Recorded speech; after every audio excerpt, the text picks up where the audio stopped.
हम लोग श्रीमद् भगवद गीता के 10वें अध्याय 10वें अध्याय के पहले श्लोक को देख रहे हैं।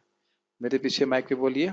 श्री भगवान वाच श्रीभगवानुवाच भूय एव महाबाहो भूय एव महाबाहो शृणु मे परमं वचः शृणु मे परमं वचः यत्तेऽहं प्रीयमाणाय यत्तेऽहं प्रीयमाणाय वक्ष्यामि हितकाम्यया।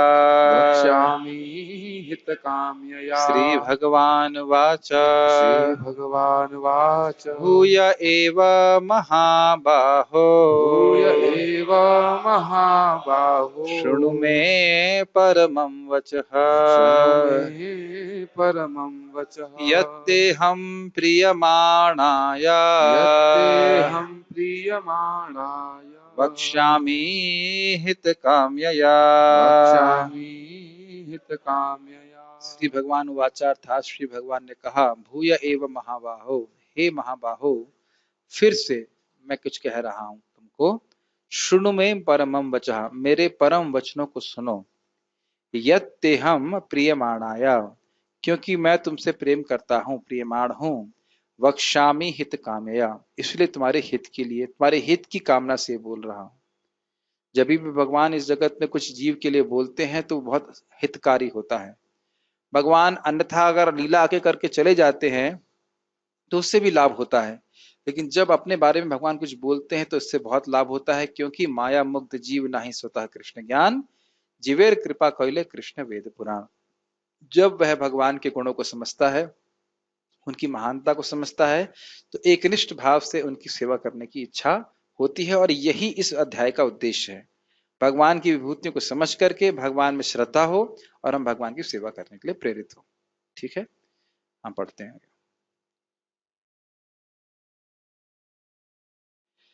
श्री भगवान ने कहा, हे महाबाहु अर्जुन, और आगे सुनो।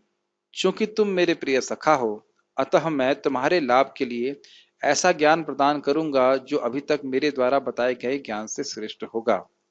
गीता भूषण टीका। भक्ति के उद्दीपक भगवान के जिन ऐश्वर्यों का वर्णन 7वें, 8वें और 9वें अध्याय में हुआ था, उसी का समर्थन करने के लिए भगवान अपनी विभूतियों का वर्णन अब 10वें अध्याय में करेंगे। एक ही शब्द इसमें समझाना है, उद्दीपक। उद्दीपक का अर्थ समझते हैं आप? जैसे एक दीपक होता है और उसको जलाने के लिए कभी हम माचिस लगाते तो वो दीपक जल जाता है। ऐसे ही जगत में हम कुछ वस्तुएं देखते हैं तो हमारे हृदय में वह कुछ भावनाओं का उद्दीपन करती हैं।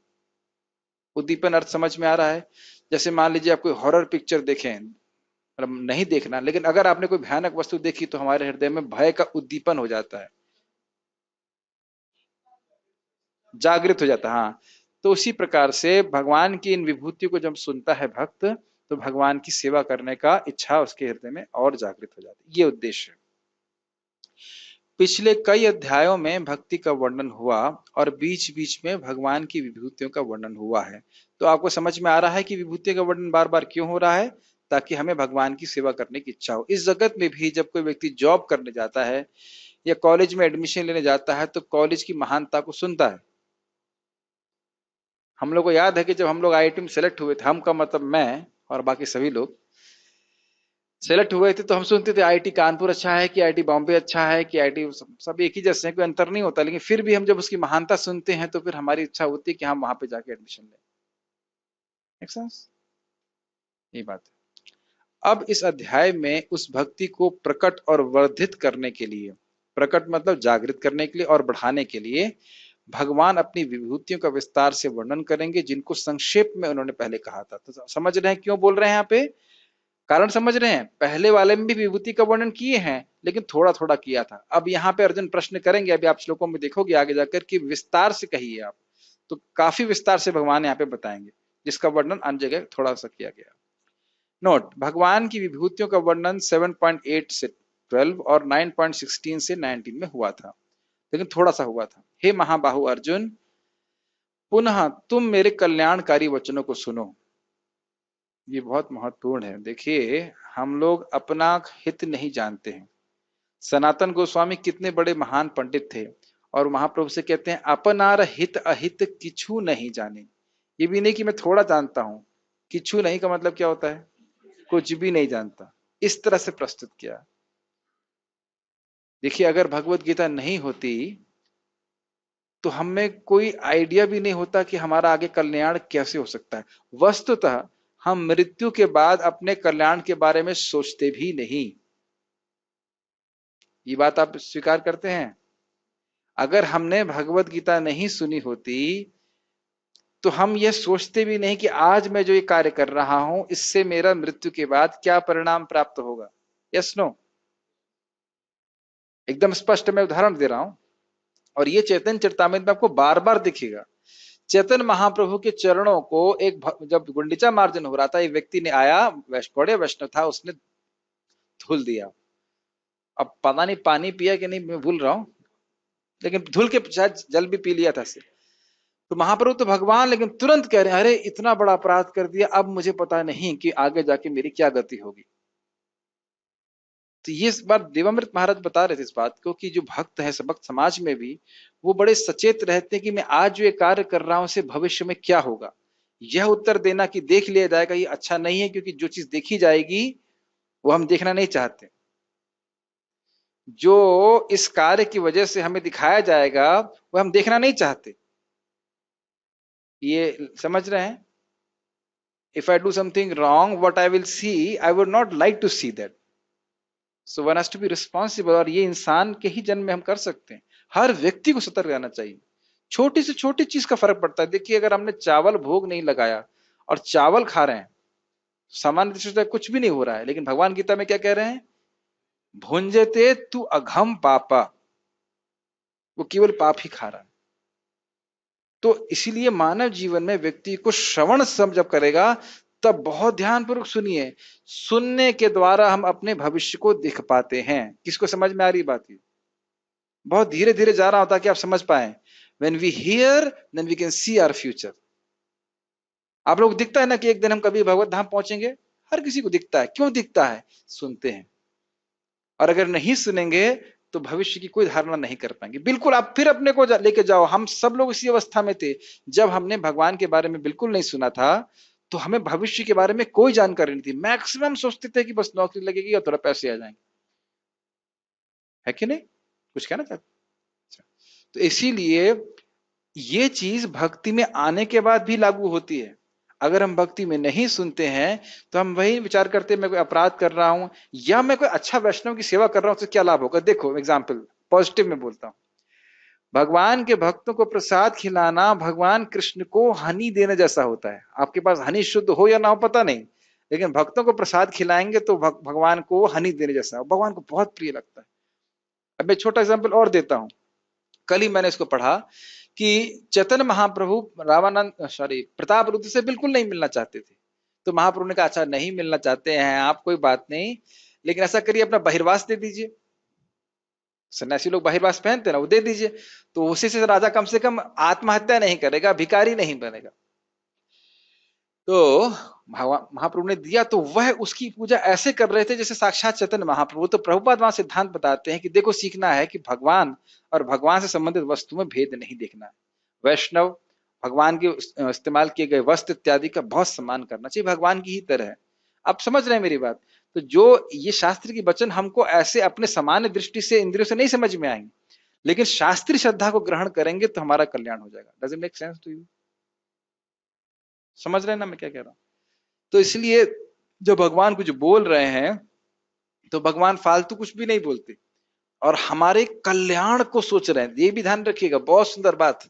आप कहेंगे अर्जुन के कल्याण के हित के लिए सोच रहे थे, तो उसमें मेरा हित तो नहीं सोच रहे थे, ये प्रश्न भी आ सकता है। लेकिन देखिए कोई तो बता रहा था, शायद आनंद कृष्ण प्रभु बता रहे थे, बहुत सुंदर बात। मान लो मैं दादाजी हूं और यादवपति प्रभु मेरे पोते हैं, और आप सुन रहे हो, मैं कहूं बेटा जो शिव जी का मंदिर है ना मोहल्ले में, उसके बगल में थोड़ा 10 फीट उधर जाओगे और वहां गड्ढा खोदोगे और थोड़ा सा और आगे बढ़ोगे तो वहां पे बहुत बड़ा खजाना रखा हुआ है। तो मोहित प्रभु यह सुनकर के आप क्या करेंगे?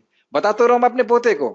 आपके हित की कामना से बोल रहा हूं ना कि बेटा चिंता करने की जरूरत नहीं है, शिव जी का मंदिर देखियो ना, शिव जी का मंदिर, हाँ हाँ पापा देखा देखा, तो वहां से बगल में 10 फीट जाना है आपको। अब यही सुन रहे हैं कि आप भी सुन रहे हैं? तो मोहित प्रभु क्या करेंगे? अगर मोहित सुनते हैं तो ऐसे में क्या करेंगे? माइक में दीजिए मोहित प्रभु को। अब वैसे आंसर बड़ा ऑब्वियस है, लेकिन फिर भी मोहित क्या करेंगे? प्रभु जी से पहले जाएंगे। हाँ, बहुत बुद्धिमान है। आप ये नहीं कहेंगे अरे भाई दादाजी तो पोते को बोल रहे हैं, जाने दो उसको, पैसा लेने दो ना। आप समझ रहे ना मेरी बात? तो यहाँ भगवान कृष्ण अर्जुन को बोल रहे हैं, अर्जुन के हित की कामना की क्या आवश्यकता है, वो तो सब शुद्ध भक्त हैं, बोल उनको रहे हैं, लेकिन हम लोग को सुन करके बहुत तेजी से आगे बढ़कर भगवान की शरण ले ली। क्या अर्जुन को बोलने की जरूरत है मन मना भव मत भक्तो मदया जी माम नमस्कुरु? तो पहले से भक्त हैं भाई। देखिए मैं कल एक बात बताना भूल गया था, भव मद भक्तो मतलब भक्त नहीं थे, अब भक्त बनो। ये बहुत पॉइंट मेरे मन से स्लिप कर गया था, समझ रहे ना? पहले भक्त नहीं रहे हो कुछ भी उसे मतलब नहीं है, लेकिन गंगा जी की तरह भक्ति है कि कोई भी एडमिशन, सबके लिए एडमिशन है। और भव भक्त तो मतलब मेरे भक्त बनो, भक्ति का अभ्यास करके भक्ति धारण करो, समझ रहे हैं? तो मैं खाली ये बोल रहा हूं कि जब अर्जुन को बोल रहे हैं वक्ष्यामि हित कामया, इसका अर्थ यह नहीं कि हमारे प्रति प्रेम नहीं है, वह सभी को जगत के कल्याण को अपने ध्यान में रखते हुए वह बात बोल रहा है। Make sense? भगवान कृष्ण अर्जुन को सुनने की आज्ञा दे रहे हैं, यद्यपि अर्जुन पहले से ही सुन रहे थे, ताकि अब जो शिक्षा दी जा रही है जाएगी वे उसे बड़े ध्यान से सुने। ये तो हम भी प्रवचन में करते हैं, देखिए ध्यान से सुनिए। अरे भाई सुन तो रही हैं। सुखदेव गोस्वामी बोलते हैं सुनो सुनो, मतलब सुन रहे हो सकता है मन कहीं और हो, अब बहुत इंपॉर्टेंट बात बोलने वाला, अब ध्यान से सुनो। ठीक? तुम्हारा हित करने की इच्छा से मैं तुमको यह कुछ वचन कहूंगा जो मेरी दिव्य विभूतियों के संबंध में होंगे।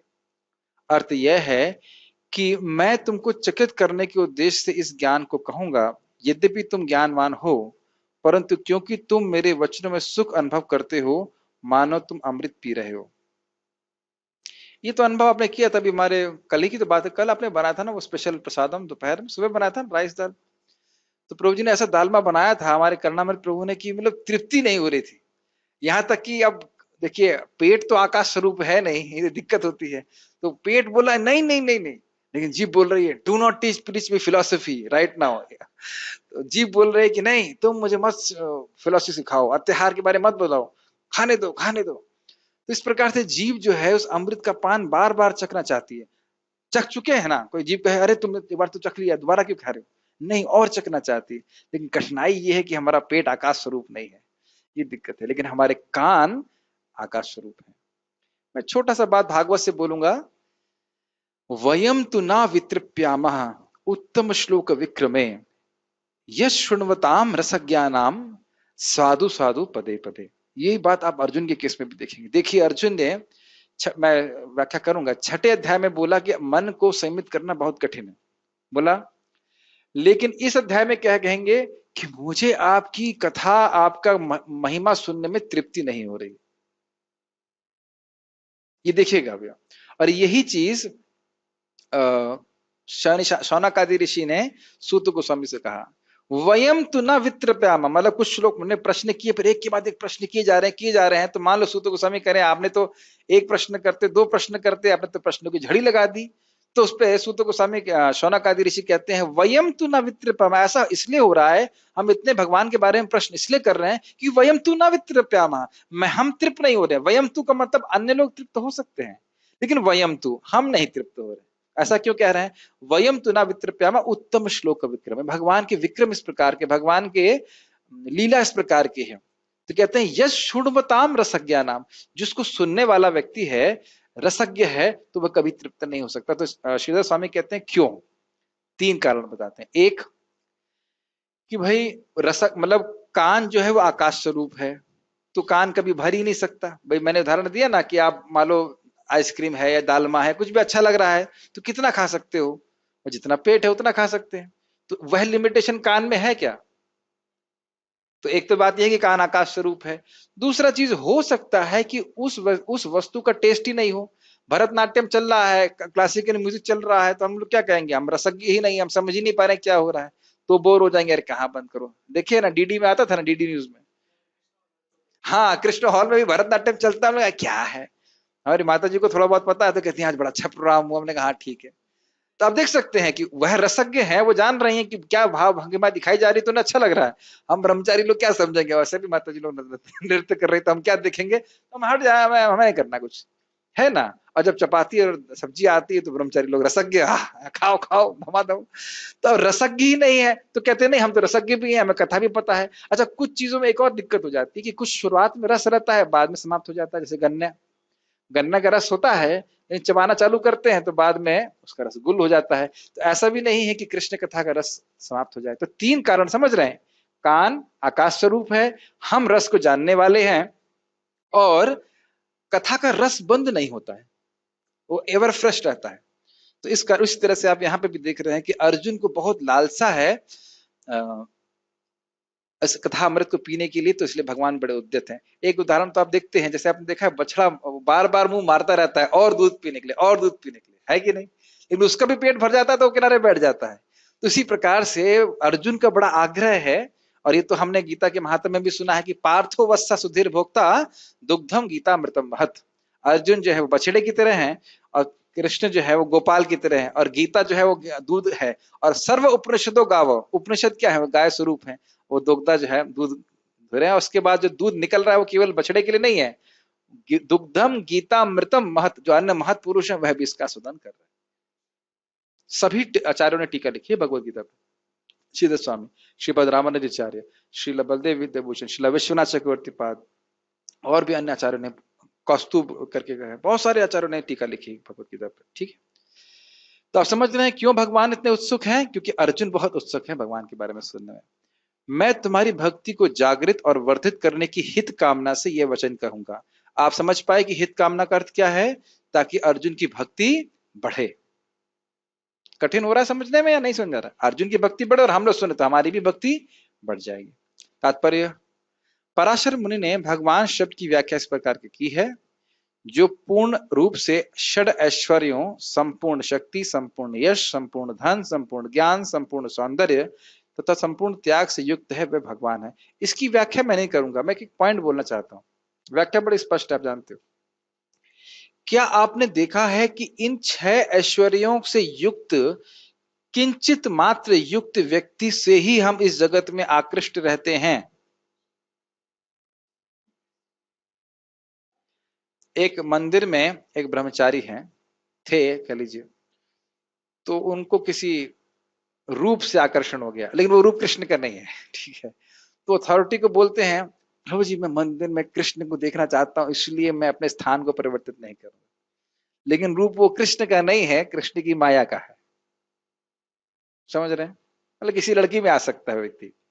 तो आप देख सकते हैं इसमें कोई बुरी बात नहीं है। बुरी बात किस तरह से नहीं है, समझ लीजिए, बुरी बात तो है। जीव के लिए रूप, रस, गंध इत्यादि के प्रति आकृष्ट होना स्वाभाविक है। स्वाभाविक निकृष्ट रूप से इसलिए हो रहा है क्योंकि भगवान के रूप का आस्वादन नहीं कर पा रहा। Make sense? आप जानते हो ना धर्मेंद्र दास की कहानी, सब जानते हैं। एक बार जब उसने श्री रंगनाथ जी के स्वरूप को देख लिया था, कुछ भी नहीं। एक और सच्ची घटना बताऊंगा, मैंने पहले भी बता चुका हूं। यही राधा दामोदर में एक महानिधि महाराज बताते थे कि एक व्यक्ति था, एक दिन वो पागल ही हो गया, ऐसे कैसे चिल्लाने लग गया। क्या हो गया भाई महाराज ने?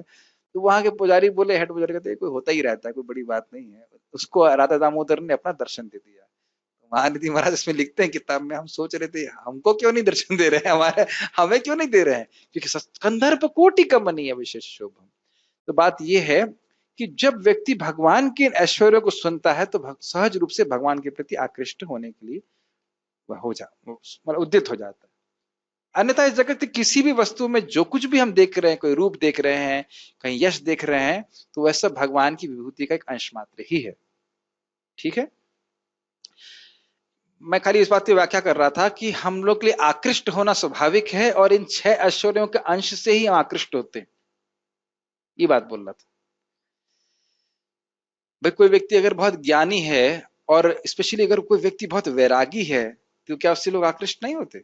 बहुत ज्यादा आकृष्ट होते। इस पे बहुत अच्छी बात बोल रहे थे, बहुत अच्छी बात कदम कानन महाराज बोले, कह रहे भगवान के बाकी सारे ऐश्वर्य आपको प्रॉब्लम में डाल सकते हैं, बहुत सुंदर हुए तो प्रॉब्लम है कि नहीं? हाँ या ना नहीं बोल रहा है ऐसा, ठीक है।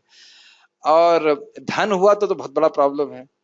और अगर ज्ञान भी बहुत हुआ तो फिर दिक्कत हो जाएगी, अहंकार आ सकता है। लेकिन अगर वैराग्य हो गया बहुत सारा, तो कोई कठिनाई नहीं। बहुत अच्छी बात बोले कि भगवान से, भगवान की भक्ति कर रहे हो, भगवान से कहो भगवान ये ऐश्वर्य जरूर दें कि जगत से वैराग्य हो जाए, विराग हो जाए। बाकी सारे ऐश्वर्य में जरूर हो सकता है कुछ कठिनाई आ जाए, है कि नहीं? लेकिन इसमें कोई कठिनाई नहीं है। कोई विरागी हो गया तो कोई दिक्कत नहीं है ना, कोई परेशानी नहीं है इस प्रकार से। जब कृष्ण इस धराधाम में थे तो उन्होंने 6 ऐश्वर्यों का प्रदर्शन किया था। फलतः पराशर जैसे मुनियों ने कृष्ण को भगवान रूप में स्वीकार किया है। अब अर्जुन को कृष्ण अपने ऐश्वर्यों तथा कार्य का और भी गुह्य ज्ञान प्रदान कर रहे हैं। इसके पूर्व 7वें अध्याय से प्रारंभ करके वे अपनी शक्तियों तथा उनके कार्य करने के विषय में बता चुके हैं। अब इस अध्याय में वे अपने ऐश्वर्यों का वर्णन कर रहे हैं। पिछले अध्याय में उन्होंने दृढ़ विश्वास के साथ भक्ति स्थापित करने में अपनी विभिन्न शक्तियों की योगदान की चर्चा स्पष्टतया की है। ये लाइन समझ में आ रही है? भगवान की महानता को सुनेगा तो वह भगवान की भक्ति करने के लिए प्रेरित होगा, यह भगवान ने किया।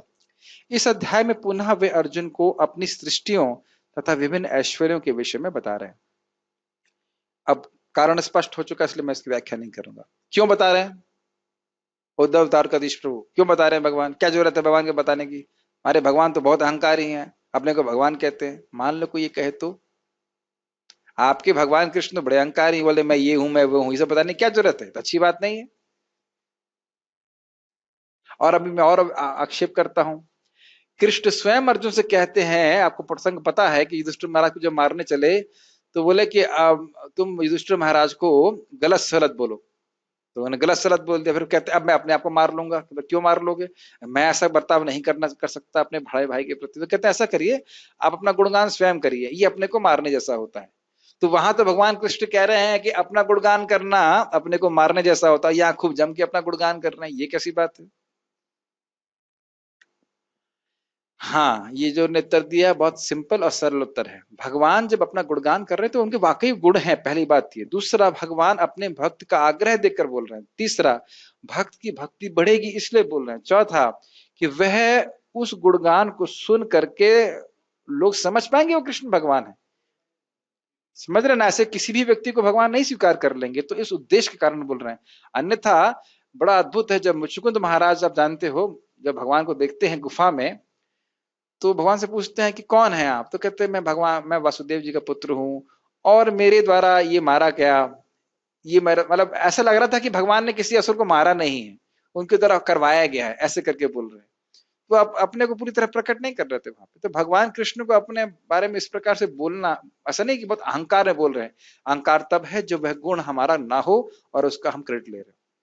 वैसे मान लीजिए हमने प्रसादम बनाए नहीं, और बोलो हाँ हाँ मैंने प्रसादम बनाया है, सब लोग तारीफ करें, किसने बनाया? मैंने बनाया, मैंने बनाया, ऐसे करके। लेकिन प्रसादम बनाया करना मेरे प्रभु। तो उसी प्रकार से भगवान जब अपने महिमा का वर्णन कर रहे हैं तो वह उनकी कृपा का प्रदर्शन है, अहंकार का प्रदर्शन नहीं है, नहीं तो जीव समझ ही नहीं सकता। ज्यो ज्यो भगवान के विषय में कोई सुनता है त्यों तो वह भक्ति में रमता जाता है। रमता मतलब एक बहुत गंभीर बात है, इस रमन रमण करने की बात देखिए, और इसको थोड़ा समझने का प्रयास कीजिए। बहुत गंभीर बात है। हमारी ज्ञानेंद्रियां हैं, हमारी 8 ज्ञानेंद्रियां होती हैं और 3 कर्म इंद्रियां होती हैं। मुझे चेक कर रहा था कि सब सो तो नहीं रहे। 5 ही क्या होने का हो सकता, कोई दिव्य पुरुष हो और 7 6 7 लेके घूम रहे हो? नहीं, 5 ज्ञानेंद्रियां हैं। बहुत ध्यान पूर्वक सुनिए।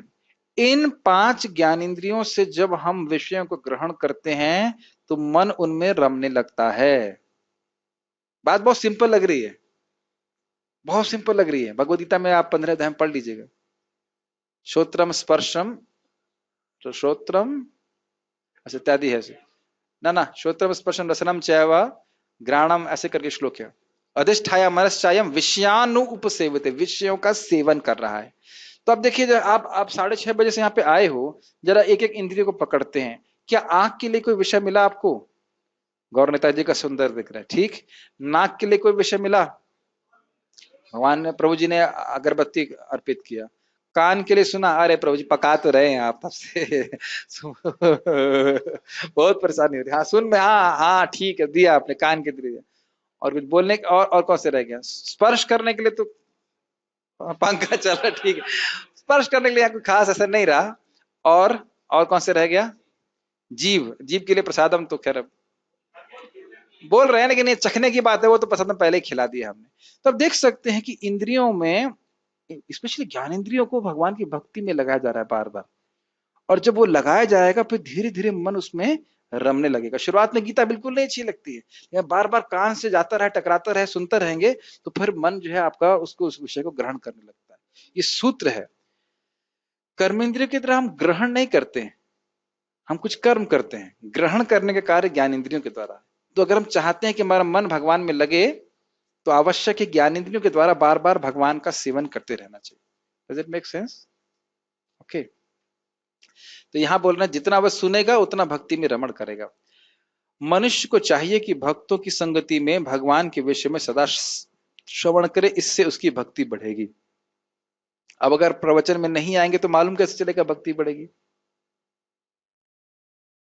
ये दिक्कत है। आप समझ रहे हैं? अगर आप सुनने आएंगे तो मालूम चलेगा कि सुनने से फायदा होता है। अगर सुनने ही नहीं आएंगे तो ये कैसे मालूम चलेगा सुनने से क्या फायदा होता है? देखिए आप दूसरा अध्याय भागवत को, कि केवल कथा श्रवण करने से आप मुक्त हो जाओगे। तो कितने कोना कुर्यात कथा रतिम, ऐसा कौन व्यक्ति होगा जो कथा में रति नहीं उत्पन्न करेगा? केवल बैठना है और सुनना है और आप मुक्त हो जाएंगे। कोना कुर्यात, समझते ना संस्कृत? कोना कुर्यात, कौन है जो नहीं करेगा? कोना कुर्यात कथा रतिम। भक्तों के समाज में ऐसी चर्चाएं केवल उन लोगों के बीच हो सकती हैं जो सचमुच कृष्ण भावनामृत के इच्छुक हो। क्या अर्थ है, समझाइए इसको। एक एक लाइन श्रील प्रभुपाद जी की बहुत सुंदर है। क्या मतलब है सचमुच कृष्ण भावनामृत के इच्छुक हो? पूर्णतः समर्पित, पूर्णतः समर्पित, ठीक। फुली बिलीव, सीखना चाहते हैं ना, इच्छुक नहीं होंगे, वाकई की बात है। सचमुच कृष्ण भावनामृत के इच्छुक हो, उसका अर्थ क्या है? उनका एक साथ कांग्रेगेशन दृढ़ विश्वास है कि कृष्ण, एक साथ नहीं, एक साथ उनका दृढ़ विश्वास है कि कृष्ण भावनामृत से ही मैं आगे भगवान को प्राप्त कर सकता हाँ, काफी सही उत्तर है। यस, फिर भी और प्रश्न? शास्त्र पे श्रद्धा। शास्त्र पर श्रद्धा है, ठीक है। हाँ, माइक पे बताइए। हूँ उनका साध और साधन क्लियर होना चाहिए। यस, उनके जीवन का लक्ष्य क्लियर होना चाहिए कि मेरा जीवन का लक्ष्य है भगवत प्राप्ति, और उसका एकमात्र तरीका है भगवान की कथा और नाम, दिव्य ज्ञान। एकदम क्लियर होना चाहिए कि मैं क्यों हूं इस कौन में। जैसे आप लोग आश्चर्य नहीं हो रहा था, आप सब लोग प्रसाद पा रहे थे, मैं अंदर टहल रहा था। क्या हो रहा है? थोड़ी प्रसाद क्यों नहीं पा रहे हैं? क्योंकि मुझे भूख ही नहीं लग रही थी। मैं सब लोगों को देख रहा हूँ बड़े से प्रसाद पा रहे हैं, लेकिन मुझे उस टाइम भूख नहीं लग रही थी, तो मैं टहल रहा था। मैं और कुछ काम कर रहा हूँ, लेकिन प्रसाद नहीं ले रहा। सो ये बहुत आवश्यक है, व्यक्ति अपना विवेक डेवलप करे कि मुझे भगवान की भक्ति प्राप्त करनी। बस ये हो गया ना, बहुत अच्छी बात मुकुंद दत्त ने बोली थी कि जो जीव चाह लिया, सिंसियरली चाह लिया कि मुझे कृष्ण की प्राप्ति करनी है, तो कृष्ण सारी व्यवस्था कर देंगे, लेकिन इच्छा हमारी तरफ से होनी चाहिए। धीरे धीरे आपको समझ में आया कि मेरे जीवन में जो कुछ भी हुआ, कृष्ण मुझे लेके आए हैं अपनी तरफ। अगर मैं साउथ इंडियन नहीं जाता इंजीनियरिंग करने के लिए, तो शायद भक्तों का संग कब मिलता, क्या होता, मुझे पता नहीं। मैं गोरखपुर जा रहा था, हो सकता वहां पे किसका ऐसे मन में आया था गोरखपुर जाकर इंजीनियरिंग करूंगा, लेकिन जो हो सकता है योगी आदित्यनाथ के संग बन जाता हूँ। जो भी था, बहुत अद्भुत है। ठीक है, ये इच्छा हमारे हृदय में होनी चाहिए। भगवान अर्जुन से स्पष्ट शब्दों में कहते हैं, क्योंकि तुम मुझे अत्यंत प्रिय हो, अतः तुम्हारे लाभ के लिए ऐसी बातें कह रहा हूं। तो हमारे लाभ के लिए तो कह ही रहे हैं, तो हमें क्या जरूरत है? वो आप कहानी सुन लिए दादाजी के और उनके बेटे की। कोई प्रश्न है तो ले सकते, नहीं तो हम यहाँ रोकेंगे। ओके, ठीक है, स्टॉप हियर। श्रीमद् भगवद गीता की जय। श्रील